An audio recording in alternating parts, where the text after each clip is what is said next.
मित्रों, जब भी प्रेम की बात आती है तो सबसे पहले हमारे मन में राधा कृष्ण के प्रेम की कथा याद आती है। परंतु अधिकतर जनमानस के मन में ये सवाल उठता है कि जब भगवान कृष्ण राधा रानी से बेनतहा प्रेम करते थे तो फिर उन्होंने उनसे शादी क्यों नहीं की। अगर आपके मन में भी ये सवाल उठता हो तो ये वीडियो आपके लिए ही है, क्योंकि आज के इस वीडियो में मैं आपको इसी सवाल का जवाब बताने जा रहा हूं कि आखिर भगवान श्री कृष्ण ने राधा रानी से विवाह क्यों नहीं किया।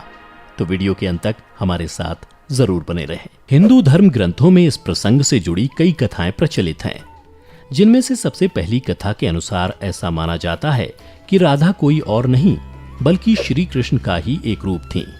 स्कंद पुराण की माने तो श्री कृष्ण को आत्मा राम भी कहा जाता है, अर्थात जो अपनी आत्मा में ही रमण करते हुए आनंदित रहता है और उसे आनंद की अनुभूति के लिए किसी अन्य की आवश्यकता नहीं होती। उनकी आत्मा तो राधा ही है, अतः राधा और कृष्ण को कभी अलग नहीं किया जा सकता। ऐसे में फिर राधा और श्री कृष्ण के विवाह होना और बिछड़ने का सवाल ही नहीं उठता। श्री कृष्ण ने ही खुद को दोनों रूपों में प्रकट किया है। ये भगवान का एक मनोरम रूप है। पुराणों में उनके इस रूप को रहस्य, अध्यात्म और दर्शन से जोड़कर देखा गया। वहीं ब्रह्म वैवर्त पुराण में वर्णित कथा के अनुसार श्री कृष्ण के साथ राधा गोलोक में रहती थीं। एक बार उनकी अनुपस्थिति में श्री कृष्ण अपनी दूसरी पत्नी विरजा के साथ घूम रहे थे। तभी राधा आ गई। वे विरजा पर नाराज होकर वहां से चली गईं।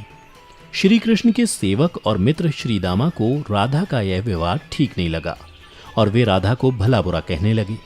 राधा ने क्रोधित होकर श्रीदामा को अगले जन्म में शंखचूड़ नामक राक्षस बनने का श्राप दिया।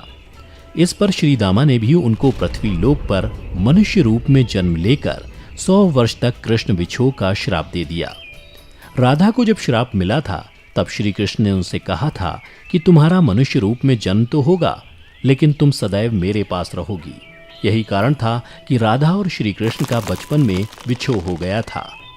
जबकि रामचरितमानस के बालकांड के अनुसार एक बार विष्णु जी ने नारद जी के साथ छल किया था। उन्हें खुद का स्वरूप देने के बजाय वानर का स्वरूप दे दिया था। इस कारण वे लक्ष्मी जी के स्वयंवर में हंसी का पात्र बन गए और उनके मन में लक्ष्मी जी से विवाह करने की अभिलाषा ही रह गई थी। नारद जी को जब इस छल का पता चला तो वे क्रोधित होकर वैकुंठ पहुंचे और भगवान को बहुत भला बुरा कहा और उन्हें पत्नी वियोग का श्राप दे दिया। नारद जी के श्राप की वजह से रामावतार में भगवान रामचंद्र जी को सीता का वियोग सहना पड़ा था और कृष्णावतार में देवी राधा का। इसके अलावा एक अन्य पौराणिक कथा के अनुसार राधा श्री कृष्ण से 5 वर्ष बड़ी थी। राधा ने श्री कृष्ण को पहली बार जब देखा था जब उनकी माँ यशोदा ने उन्हें ओखल से बांध दिया था।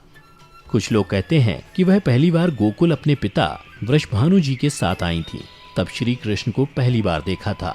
जबकि कुछ विद्वानों की माने तो कृष्ण और राधा की पहली मुलाकात संकेत तीर्थ पर हुई थी। जो भी हो, लेकिन जब राधा ने कृष्ण को देखा तो वह उनके प्रेम में पागल जैसी हो गई थी और कृष्ण भी उन्हें देखकर मोहित हो गए थे और फिर दोनों में प्रेम हो गया था। ऐसा माना जाता है कि तभी से राधा श्री कृष्ण की मुरली सुनकर बावरी होकर नाचने लगती थीं और वह उनसे मिलने के लिए बाहर निकल जाती थीं। जब गांव में कृष्ण और राधा के प्रेम की चर्चा चल पड़ी तो राधा के समाज के लोगों ने उसका घर से बाहर निकलना बंद करवा दिया। जिसके बाद एक दिन श्री कृष्ण ने अपनी माता यशोदा से कहा कि माता, मैं राधा से विवाह करना चाहता हूँ। यह सुनकर यशोदा मैया ने कहा कि राधा तुम्हारे लिए ठीक लड़की नहीं है। पहला तो यह है कि वह तुमसे 12 साल बड़ी है और दूसरा यह है कि उसकी मंगनी रायाण के साथ पहले से ही हो चुकी है और वह कंस की सेना में है जो अभी युद्ध लड़ने गया है। जब आएगा तो राधा का उससे विवाह हो जाएगा, इसलिए उससे तुम्हारा विवाह नहीं हो सकता। हम तुम्हारे लिए दूसरी कन्या ढूंढेंगे। लेकिन कृष्ण जिद करने लगे। तब यशोदा ने नंद से कहा। कृष्ण ने नंद की भी बात नहीं मानी। तब नंद बाबा कृष्ण को गर्ग ऋषि के पास ले गए।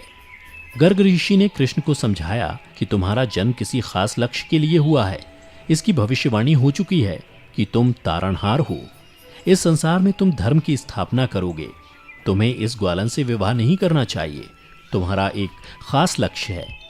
तब श्री कृष्ण कहते हैं कि मुझे नहीं बनना तारणहार। मैं तो अपनी गायों, ग्वालनों और इन नदी पहाड़ों के बीच ही रहकर प्रसन्न और आनंदित हूँ और यदि मुझे धर्म की स्थापना करनी है तो क्या मैं इस अधर्म के साथ शुरुआत करूं कि जो मुझे चाहती है और जिसे मैं प्रेम करता हूं उसे छोड़ दूं? यह तो न्याय नहीं है। गर्ग मुनि हर तरह से समझाते हैं, लेकिन कृष्ण नहीं समझते हैं।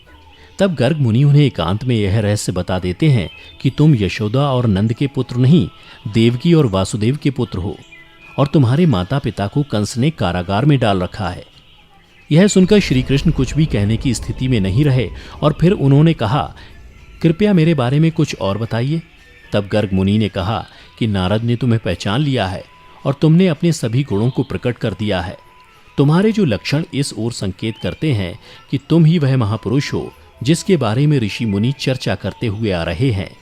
यह सुनकर श्री कृष्ण चुपचाप उठे और गोवर्धन पर्वत की सबसे ऊंची चोटी पर जाकर अकेले आकाश को देखने लगे। बस वे वहीं दिन भर रहे और सूर्यास्त के समय ज्ञान को उपलब्ध हो गए। वहीं से उनकी दशा और दिशा बदल गई। फिर उसके बाद श्री कृष्ण कंस के बुलावे पर वृंदावन छोड़कर मथुरा चले गए और इधर राधा का विवाह यशोदा के भाई रायाण से हो गया। मित्रों, इसलिए भगवान कृष्ण ने कहा कि राधा तो मेरी आत्मा है, भले ऐसे में मैं उससे विवाह करूं या ना करूं, इससे क्या फर्क पड़ता है। विवाह के बाद भी राधा का ना तो मेरे प्रति स्नेह कम हुआ और ना ही मेरा राधा के प्रति। इसलिए मित्रों, अगर आप भी किसी से प्रेम करते हैं और आपकी उससे शादी नहीं होती है तो निराश ना हो, बल्कि उसके प्रेम को अपने मन में हमेशा के लिए याद रखें, जैसा कि श्री कृष्ण ने किया था। तो मित्रों, उम्मीद करता हूं कि आपको श्री कृष्ण और राधा की ये प्रेम कथा पसंद आई होगी।